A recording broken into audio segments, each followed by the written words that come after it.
From finding out that your first long-term girlfriend had kids with your arch nemesis, to your wife making a deal with the literal devil to erase your marriage, and eventually having one of your biggest villains steal your body.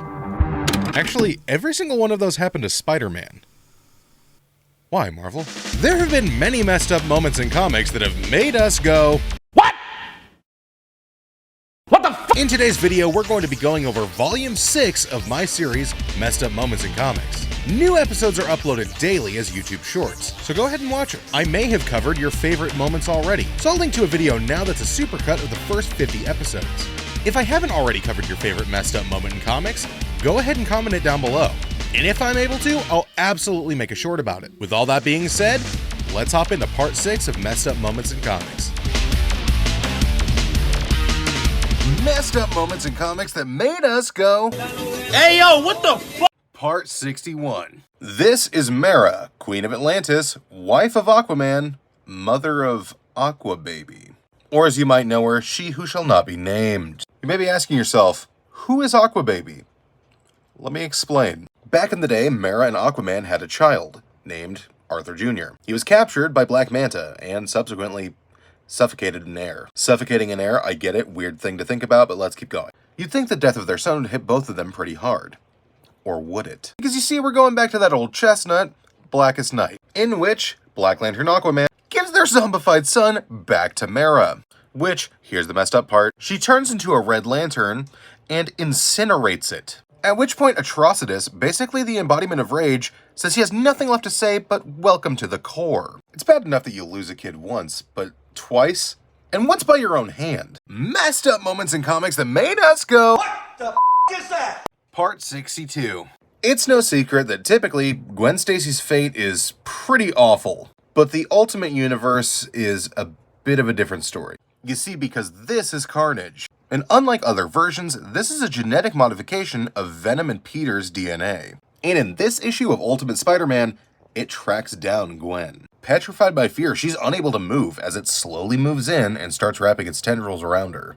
Once Carnage grabs Gwen, Carnage begins to feed, but not in a traditional way. This version of Carnage sucks the life force out of its victims. And in this case, it does it while creating a face on its face. You can see that Gwen starts withering away right in place, while staring into the eyes of what almost looks like Peter, until she's completely drained and there's no life left in her body.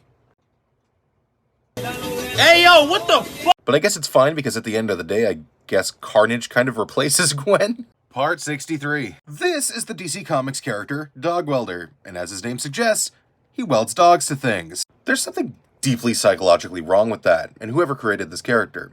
But anyway, you may think this is just a deranged man who has a fixation on welding unalived dogs to things.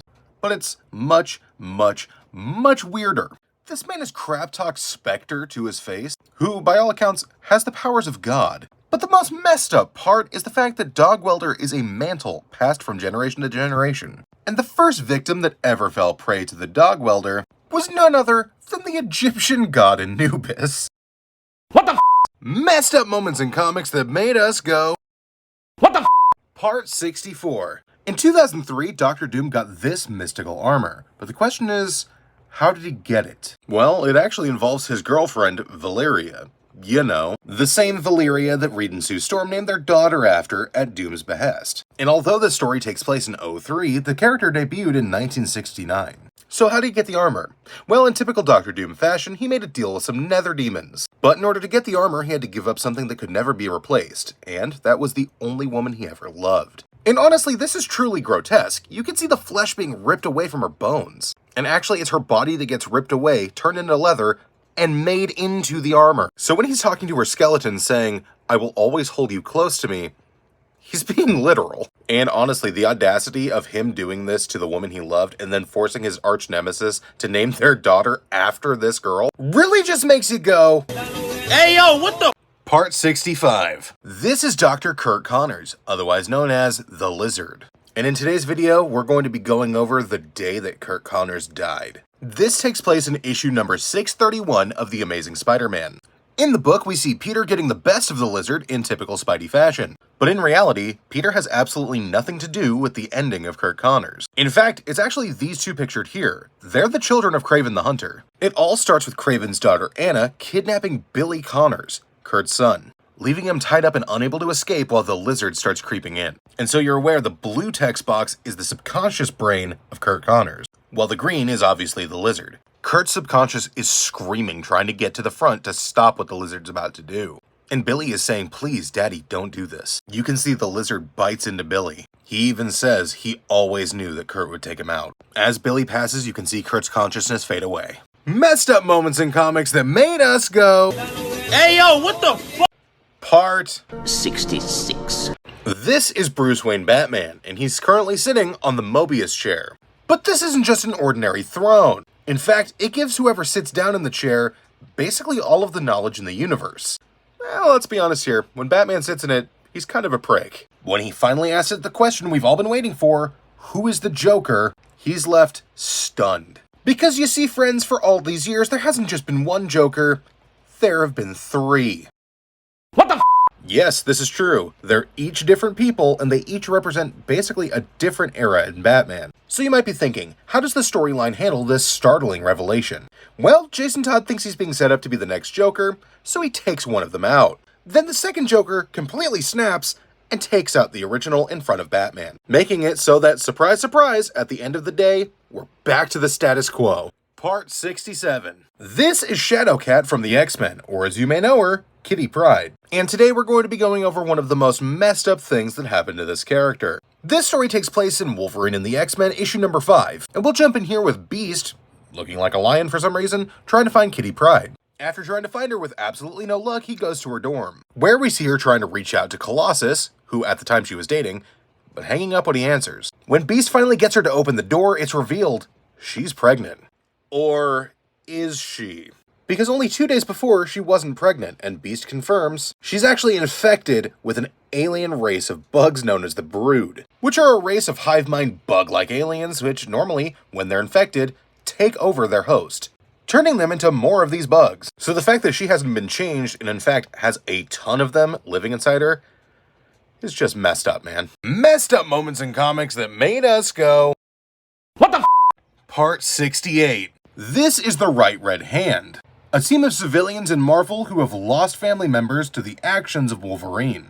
And honestly, everything to do with this story is insane. For instance, one of the people on their side to enact justice against Wolverine is his own son, Dakin. Okay, but that's not too bad, so how could it be worse? How about infusing a demon's soul in Wolverine's body, trying to turn him into the Helverine? Okay, what about when that doesn't work out? They find all of the living children that Wolverine's had throughout the years, and have them join the team, where he then unknowingly takes all of them out. Then once all of his children are gone, they reveal the truth that he was the one responsible for ending them. But it's not like he can get revenge because they all drank the Kool-Aid. Then while they're all in the fiery place below, they reunite with their family members that Wolverine took out. Except for this kid known as the Son, because his mom is the S.H.I.E.L.D. agent, who Wolverine accidentally took out, meaning that kid's self-deleted for no reason. Messed up moments in comics that made us go, Hey yo, what the f? Part 69. Nice. Nice. Nice. We're familiar with Billy Butcher and the gang from The Boys on Amazon Prime Video, but did you know the comics are much, much darker? For instance, remember at the beginning of the show when Starlight and the Deep shared a moment? Well, in the comics, it was actually Homelander, and A-Train, and Black Noir. And did you know in the comics Maeve legitimately cared about Homelander? That was until Homelander and Black Noir pulled the old switcheroo, if you know what I mean. Speaking of Black Noir, he's a completely different character from the show. In fact, in the comics, late in the run, it's revealed, spoiler alert I guess, but you know, it's different from the show, it's an evil clone of Homelander. Yeah, I said evil. Even more messed up than the one we know. He did horrific acts that were too depraved for even the Homelander in the comics, and framed Homelander for it, including, as you can see, eating babies, and even more messed up moments that I couldn't fit in this video. Part 70. This is Mistress Death, effectively the Grim Reaper of Marvel, and I'm sure we're all aware of the jolly purple giant that's madly in love with her. That being the Mad Titan himself, Thanos. But what if I told you she was in love with someone else? Let me explain. Although Thanos tried to wipe out half of life in the universe for Mistress Death, her heart belonged to Deadpool. But do you really think the pettiest man in the multiverse would allow this to happen? No. No, he wouldn't. Basically, everything Thanos has ever done was to try to court death. But the merc with the mouth came by it easily. In fact, he barely really had to do anything. And the two of them actually started to develop a relationship. Considering Deadpool has an incredible healing factor, so every time he was on the brink of death, they'd have a chance to connect. Well, until Thanos stepped in. Thanos, being the jealous, petty grimace that he is, cursed Deadpool with immortality, making sure that Deadpool would never truly be able to be with Mistress Death. Thank you so much for watching. If you enjoyed the video, go ahead and leave a like and subscribe.